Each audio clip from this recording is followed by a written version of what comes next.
¿Por qué un bebé nacido en África recibe un desayuno que jamás aprobaría una madre en Suiza? La respuesta a esta pregunta revela una de las realidades más inquietantes y menos debatidas del comercio global de alimentos. No hablamos de simples diferencias culturales o gastronómicas, sino de decisiones estructurales tomadas en salas de juntas a miles de kilómetros de distancia, con consecuencias directas en la vida de millones de niños africanos. Detrás de cada tazón de fórmula infantil se esconde un dilema ético que va mucho más allá de la nutrición. Marcas como Nestlé, pioneras en la industria alimentaria, ajustan sus recetas según el continente donde venden. En Europa, la caja promete 0 azúcar añadido. En África, la misma marca introduce azúcar en la mezcla. Esto no es un accidente ni un error de cálculo. Es una estrategia fríamente planeada. Las multinacionales no improvisan. Saben perfectamente qué ingredientes aprueba y rechaza cada sociedad. En Suiza, Alemania o Francia, los padres jamás aceptarían que el cereal de sus bebés lleve azúcar. La presión social, los estándares sanitarios y la regulación europea lo impiden. Sin embargo, al cruzar el Mediterráneo, la historia cambia por completo. En África, la realidad es distinta. Aquí, la misma multinacional defiende la inclusión de azúcar como una supuesta respuesta a los gustos locales. Pero no se trata de una mera adaptación cultural. Es una táctica que, bajo la justificación de la preferencia, introduce ingredientes que condicionan a una generación entera, desde la cuna. Un ejemplo concreto. En 2023, la organización suiza Public Eye analizó casi 100 productos de Nestlé vendidos en más de 20 países africanos. El resultado fue alarmante. 9 de cada 10 contenían azúcar añadido. Algunas fórmulas llegaban a tener hasta 7,5 gramos de azúcar por porción, el equivalente a 2 cubos de azúcar. En Europa, los mismos productos, para la misma edad, no llevaban nada de azúcar añadido. El contraste es tan marcado que resulta imposible ignorarlo. Imagina que en una guardería de Zúrich, a los bebés se les sirviera la misma fórmula azucarada que se vende en Burkina Faso o Nigeria. El escándalo sería inmediato. Padres, pediatras y autoridades condenarían la práctica. Sin embargo, en África, la indignación apenas empieza a despertar. ¿Por qué esta doble moral? Porque las normas y la presión social en Europa obligan a las empresas a cumplir con estándares estrictos. Las etiquetas deben ser claras, los ingredientes seguros. Pero en África, la falta de regulación y la desigualdad en la información permiten que las multinacionales actúen con mayor libertad, muchas veces sin rendir cuentas. El argumento de la preferencia local es, en realidad, una manipulación. Al exponer a los niños al azúcar desde sus primeros meses, se programa su cerebro y su paladar para buscar ese sabor de por vida. Los expertos en nutrición infantil advierten que este condicionamiento es casi irreversible. Una vez que el gusto por lo dulce se instala, romper el ciclo resulta extremadamente difícil. La Organización Mundial de la Salud ha sido categórica. Los menores de 3 años no deberían consumir ningún tipo de azúcar añadido. Ninguno. No se trata de una sugerencia ligera, sino de una recomendación basada en décadas de estudios sobre el desarrollo cerebral y metabólico infantil. La exposición temprana al azúcar altera circuitos neuronales, refuerza la búsqueda compulsiva de lo dulce y siembra la semilla de futuras adicciones alimentarias. En este contexto, la diferencia entre un desayuno en Zúrich y otro en Dakar no es cuestión de etiquetas, sino de destino. De cada cucharada depende mucho más que el menú del día. Se define la salud, el desarrollo cognitivo y la libertad de elegir. En África, las consecuencias ya son palpables. Las tasas de obesidad y diabetes infantil, antes casi inexistentes, han comenzado a dispararse en las últimas décadas. A menudo se piensa que las enfermedades no transmisibles, como la obesidad, la diabetes tipo 2 o las enfermedades cardiovasculares, son problemas exclusivos de países ricos. Pero la realidad africana está cambiando. En ciudades como Lagos, Nairobi o Abiyán, los hospitales reportan un aumento dramático de casos de diabetes infantil y problemas metabólicos, un fenómeno que coincide con la expansión de productos ultraprocesados y azucarados. El poder de las multinacionales no se limita a la composición química de los productos. Va mucho más allá.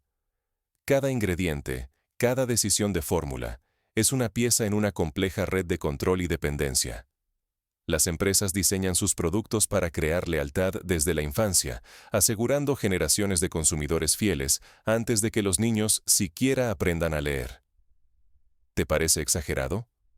Considera lo siguiente. En los años 70, Nestlé fue protagonista de uno de los mayores escándalos de la industria alimentaria. En países del sur global, promovía la leche en polvo como una alternativa moderna y superior a la lactancia materna. Regalos a profesionales de la salud, muestras gratis en hospitales, campañas de marketing agresivas. El resultado fue devastador. Miles de bebés murieron por falta de acceso a agua potable para preparar la fórmula y por el abandono prematuro de la lactancia natural. Décadas después, el patrón se repite, aunque de formas más sutiles. Hoy, las etiquetas en África son confusas y la información sobre el contenido de azúcar es incompleta o directamente inexistente. En muchos países africanos, ni siquiera es obligatorio declarar en las etiquetas la cantidad exacta de azúcar añadido. Esto deja a las madres, padres y cuidadores en total desventaja. ¿Cómo decidir con libertad si no se conoce la verdad? La publicidad refuerza la ilusión de modernidad y nutrición superior. Anuncios en televisión, radio y redes sociales muestran bebés sonrientes, madres modernas y promesas de crecimiento saludable. Sin embargo, la realidad detrás del envase es muy distinta. Muchos de estos productos no aportan más nutrientes que una papilla casera, pero sí introducen una dosis peligrosa de azúcar y aditivos. Mientras tanto, los efectos en la salud pública se acumulan. África, tradicionalmente asociada a problemas de desnutrición, ahora enfrenta una doble carga: la persistencia de la desnutrición y el auge de enfermedades relacionadas con el exceso de azúcar y comida ultraprocesada. En Sudáfrica, por ejemplo, la obesidad infantil se ha convertido en un problema de salud pública, con tasas que superan las de algunos países europeos. Pero el problema no acaba en el azúcar. Cada decisión sobre un ingrediente es un reflejo de la desigualdad en el acceso a información, la debilidad de las instituciones regulatorias y la presión económica que sufren los países africanos. La dependencia alimentaria es un círculo vicioso. Los mercados locales son desplazados, los productores nacionales pierden competitividad y los gobiernos quedan atrapados entre la necesidad de abastecer a su población y la falta de opciones viables. En este sentido, la historia de las fórmulas infantiles es solo la punta del iceberg. El trasfondo es una lucha mucho más profunda por la soberanía alimentaria y el derecho de cada pueblo a decidir qué entra en los cuerpos de sus hijos. Y esa resistencia, aunque silenciosa, ya ha comenzado a tomar forma. En Burkina Faso, un pequeño país del África Occidental, ha surgido un ejemplo que desafía el dominio de las multinacionales. Bajo la conducción de Ibrahim Traoré, el país tomó una decisión radical: apostar por la producción y distribución de leche local, limpia y libre de aditivos. La pregunta clave es: ¿qué sucede cuando un país decide romper la dependencia y producir su propia leche, limpia y local? La respuesta se está escribiendo día a día en África Occidental, donde la mayoría de la leche y las fórmulas infantiles no provienen de vacas locales, sino de barcos y fábricas extranjeras. Las estanterías de supermercados y tiendas están repletas de leche en polvo importada, muchas veces adulterada con aceites vegetales y vendida a precios artificialmente bajos. Este modelo de importación masiva ha tenido efectos devastadores en la economía rural africana. Pequeños ganaderos ven cómo su leche pierde valor frente a la competencia imposible de igualar de gigantes multinacionales. Al final, miles de familias pierden sus medios de vida y el tejido económico local se debilita. El riesgo es tangible. Basta con que las importaciones se frenen por una crisis internacional o que los precios globales suban para que miles de hogares africanos se queden sin leche, sin ingresos y sin alternativas. La seguridad alimentaria, en este contexto, se convierte en un lujo inalcanzable para muchos. Aquí es donde Burkina Faso decidió trazar una línea. Inspirado por modelos de soberanía alimentaria implementados en América Latina y Asia, el gobierno creó Faso COSAM, una empresa pública dedicada a la leche local. El sistema es sencillo pero revolucionario. El Estado compra la leche fresca a los productores nacionales, la procesa sin azúcar ni aditivos y la distribuye en escuelas, hospitales y comercios locales. El impacto de Faso COSAM ha sido inmediato. Por primera vez en décadas, los niños burkineses reciben leche fresca y segura en sus escuelas. Los ganaderos ven aumentar sus ingresos y recuperan su dignidad. Las comunidades rurales, antes marginadas por la expansión de la leche en polvo importada, ahora participan activamente en la economía local. Veamos un ejemplo concreto. En la región de Bobo-Dioulasso, decenas de mujeres antes desempleadas han encontrado trabajo en centros de acopio y procesamiento de leche. Su labor no solo aporta ingresos a sus hogares, sino que fortalece la economía local y mejora la nutrición de sus propios hijos. El modelo de Faso COSAM no está exento de desafíos. Las dificultades logísticas, la falta de infraestructura y la presión de los intereses internacionales ponen a prueba la viabilidad del proyecto. Sin embargo, el simple hecho de que el Estado apueste por la producción local y rechace los aditivos innecesarios ya es un acto de resistencia. La iniciativa de Burkina Faso ha llamado la atención de organizaciones internacionales y de otros países africanos. Se empieza a hablar de una revolución blanca africana, un movimiento que busca recuperar el control sobre la alimentación infantil y romper la dependencia de las importaciones. Pero la lucha por la soberanía alimentaria no es nueva. Hay paralelismos históricos con otros continentes. En la India, durante la década de 1970, el gobierno implementó la Operación Inundación, un programa que transformó el país de importador crónico de leche a uno de los mayores productores mundiales. El secreto fue el apoyo estatal a las cooperativas de pequeños productores, la inversión en infraestructura y la promoción del consumo local. En América Latina, países como Ecuador y Bolivia han desarrollado programas de meriendas escolares basadas en productos locales, excluyendo ingredientes ultraprocesados y aditivos innecesarios. Los resultados han sido notables: mejora en la nutrición infantil, fortalecimiento de la economía rural y reducción de la dependencia de multinacionales. Estos ejemplos históricos demuestran que el cambio es posible, pero también muestran que requiere voluntad política, inversión y, sobre todo, una sociedad civil informada y comprometida. En Burkina Faso, cada vaso de leche, Faso COSAM, es una pequeña victoria contra el círculo vicioso de la dependencia. Los niños crecen con una dieta más limpia, los ganaderos recuperan su lugar en la economía y el país da un paso firme hacia la autonomía. Sin embargo, las multinacionales y los organismos internacionales observan con recelo. Temen que el ejemplo de Faso COSAM se extienda a otros países africanos y debilite el lucrativo negocio de las importaciones.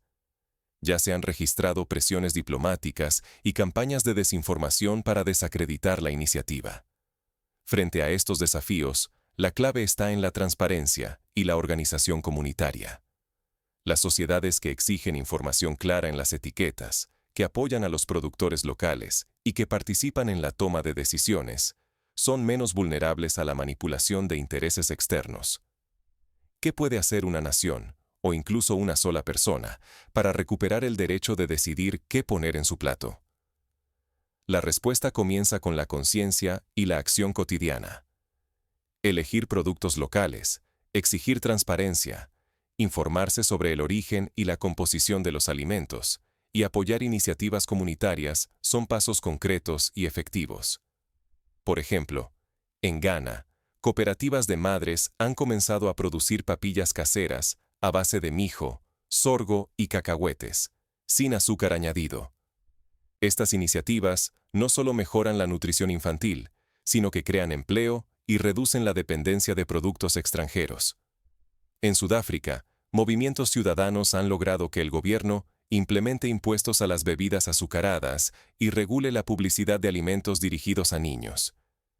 Estas medidas han reducido el consumo de azúcar en la población infantil y han obligado a las empresas a reformular sus productos. En Kenia, la organización Slow Food promueve mercados comunitarios donde los agricultores venden directamente a los consumidores. Esto acorta la cadena de suministro, garantiza precios justos y asegura que los alimentos sean frescos y menos procesados. El cambio empieza en lo cotidiano. Cada vez que eliges un producto local, cada vez que lees la etiqueta y preguntas por el origen de los ingredientes, estás ejerciendo un poder que, sumado al de miles de personas, puede transformar el sistema. Invertir en productores cercanos no es solo una cuestión de orgullo nacional. Es una estrategia de supervivencia colectiva. Fortalece la economía local, genera empleo, reduce la huella de carbono y garantiza alimentos más frescos y saludables. El dinero y las políticas importan, pero el verdadero poder está en las pequeñas decisiones diarias. Comer nunca debería ser un acto pasivo. Cada alimento que pones en la mesa es una declaración de intenciones. Apoyar productos locales y rechazar ultraprocesados es una forma silenciosa, pero poderosa de resistencia. Nada de esto es posible sin una ciudadanía despierta y participativa. Exigir regulaciones claras, reclamar transparencia en las etiquetas, presionar para que las normas protejan a los más vulnerables, especialmente a los niños, son responsabilidades compartidas por todos. La revolución comienza en la mesa.